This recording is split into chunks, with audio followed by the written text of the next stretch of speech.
Kalau saya dulu jangankan mendengar kabar kematian, mendengar orang sakit saja, kondisi saya turun, kondisi saya drop, kondisi saya menjadi nggak nyaman. Hanya mendengar orang sakit, mendengar ada tetangga atau saudara saya. Pertanyaannya adalah, apakah ketika kita melakukan semua itu, kita langsung terbebas dari yang namanya anxiety pada saat mendengar kabar buruk atau kabar kematian? Jawabannya adalah tidak. Kita tidak bisa hanya sekali saja terus langsung terbebas dari anxiety ataupun terbebas dari cemas, itu nggak bisa. Assalamualaikum warahmatullahi wabarakatuh. Ketemu lagi dengan saya. Pada kesempatan kali ini saya akan menjawab atau membahas kebingungan dari sebagian teman-teman kita, para pejuang gangguan asam lambung dan juga anxiety, yang membingungkan bahwa dirinya atau kondisi tubuhnya drop, kondisi tubuhnya turun, kondisi tubuhnya menjadi debar-debar, keringat dingin, dan sensasi-sensasi yang lain muncul kembali pada saat mendengar kabar kematian.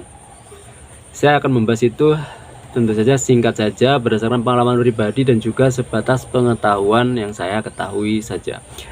Saya adalah termasuk orang yang mengalami seperti itu juga. Pada saat saya mendengar kabar kematian, saya juga kondisi saya dingin dan macam-macamnya. Saya juga pernah mengalami seperti itu. Kalau saya dulu jangankan mendengar kabar kematian, mendengar orang sakit saja, kondisi saya turun, kondisi saya drop, kondisi saya menjadi nggak nyaman. Hanya mendengar orang sakit, mendengar ada tetangga atau saudara saya dibawa ke rumah sakit saja, kondisi saya turun, kondisi saya drop. Apalagi mendengar kabar kematian, itu lebih turun lagi, itu lebih drop lagi. Pada saat dulu saya seperti itu. Gini, pertanyaannya adalah kenapa para pejuang gangguan asam lambung dan juga anxiety ketika mendengar kabar kematian kondisinya menjadi turun, kondisinya menjadi nggak nyaman, kondisinya menjadi debar-debar keringat dingin. Kalau yang sudah debar-debar sebelumnya itu debar-debarnya semakin tinggi biasanya.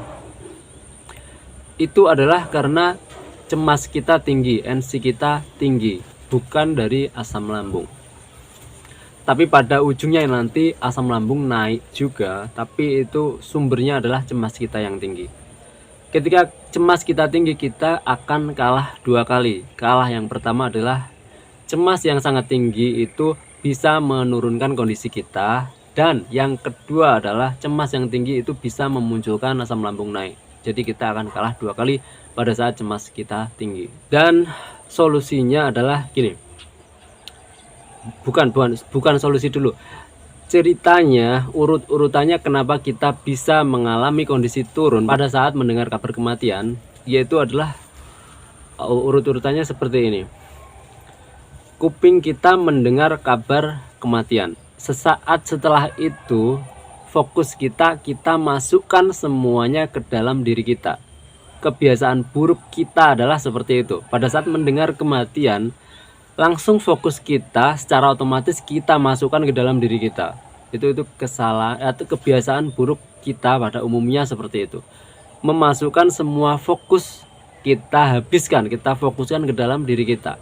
Maka yang terjadi adalah fokus itu akan mencari-cari dan dia akan menemukan banyak, yaitu menemukan kondisi kita yang lemah, kondisi kita yang lemas, kondisi kita yang nggak nyaman, kondisi kita yang mengalami sensasi yang macam-macam.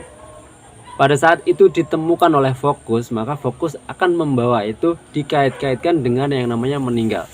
Waduh, jangan-jangan sebentar lagi saya juga meninggal karena juga mengalami sensasi yang aneh-aneh, lemas, debar-debar, lemah, dan macam-macamnya.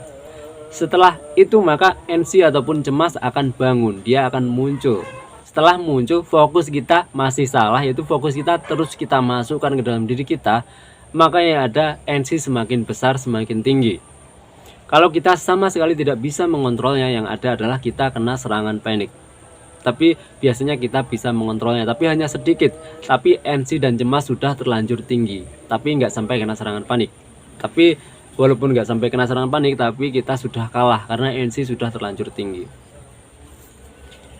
Biasanya urutan ceritanya seperti itu. Kita salah fokus, harusnya fokus kita tetap berada di luar. Dan solusinya atau cara yang bisa kita lakukan adalah Begini, sebenarnya cara atau solusi itu banyak, cuman kali ini saya akan menceritakan salah satu cara yang sangat sederhana, sangat bisa insya Allah dilakukan oleh teman-teman para pejuang gangguan asam lambung dan tidak perlu biaya, tidak perlu mengeluarkan uang. Yaitu adalah ketika kuping kita mendengar kabar kematian. Sesaat setelah itu jangan memasukkan fokus, tapi fokus itu kita biarkan di luar, tetap kita biarkan di luar pada saat itu, entah kita pada saat makan, pada saat bekerja, pada saat ngobrol, pada saat main HP atau ngapain saja, kita fokusnya tetap kita tahan di situ, kita usahakan tetap menikmati kondisi situasi pada saat itu. Jangan memasukkan fokus kita ke dalam diri kita. Kalau kita masukkan ke dalam diri kita, yang ada yaitu tadi NC ujungnya akan bangun. Jadi solusinya adalah jangan memasukkan fokus. Fokusnya kita tahan di luar saja. Kita tetap menikmati hawa itu, menikmati makan atau menikmati ngobrol, menikmati apapun. Maka NC tidak akan bangun. Kalaupun masih bangun, dia sangat kecil sekali, dia nggak akan besar. Karena fokus kita di luar. Dan juga yang bisa kita lakukan adalah ngomong kepada diri kita sendiri. Kita menasihati diri kita sendiri pada saat itu. Nasihatnya kurang lebih seperti ini. Yang meninggal itu adalah orang lain, nggak ada kaitannya dengan kondisi kamu pada saat ini. Entah kondisi kamu lemah, lemas, keliengan, berdebar dan macam-macamnya, itu sama sekali tidak ada kaitannya dengan orang meninggal di luaran sana. Jadi kamu tidak perlu cemas. Yang kamu sudah terlanjur cemas itu, cemas kamu turunkan, karena nggak ada kaitannya. Kamu nggak perlu cemas. Kurang lebih nasihatnya seperti itu. Maka yang terjadi pada saat kita mendengar atau menerima nasihat seperti itu, harusnya atau umumnya kita akan sadar juga, oh ternyata iya ya, nggak ada kaitannya dengan kondisi saya.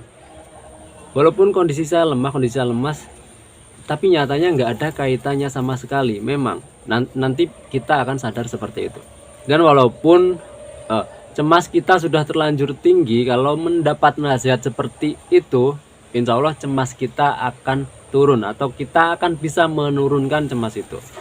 Karena kita sadar bahwa itu nggak ada kaitannya dengan kondisi kita, orang meninggal di luar sana, atau kabar buruk apapun bentuknya yang menimpa atau yang masuk ke dalam kuping kita, itu nggak ada kaitannya dengan kondisi kita. Kita akan sadar seperti itu. Pertanyaannya adalah, apakah ketika kita melakukan semua itu, kita langsung terbebas dari yang namanya anxiety pada saat mendengar kabar buruk atau kabar kematian? Jawabannya adalah tidak. Kita tidak bisa hanya sekali saja terus langsung terbebas dari anxiety ataupun terbebas dari cemas, itu nggak bisa. Yang saya tahu dan saya belum pernah menemukan orang yang sekali langsung bisa, belum pernah. Yang ada dan yang saya tahu adalah butuh pengulangan. Kita butuh pengulangan, maka lama-lama akan terbiasa, maka akan benar-benar ngerti, akan benar-benar paham bahwa itu nggak ada kaitannya sama sekali, dan kita akan sangat mudah mengontrol anxiety ataupun cemas. Ya maka kita akan bisa menekan cemas, nggak akan bangun. Tapi ya itu tadi, kita butuh pengulangan. Nggak mungkin sekali langsung bisa itu gini-gini. Ya mungkin dari sebagian dari teman kita, 1 atau 2 teman kita itu ada yang bisa sekali langsung bisa, itu mungkin. Tapi pada umumnya adalah kita butuh mengulang-ulang. Jadi sekali lagi, ketika mendengar kabar buruk apapun bentuknya itu, yang pertama yang kita lakukan adalah jangan memasukkan fokus. Jangan otomatis langsung memasukkan fokus semua ke dalam diri kita, itu jangan. Tapi kita biarkan fokus itu tetap berada di luar diri kita.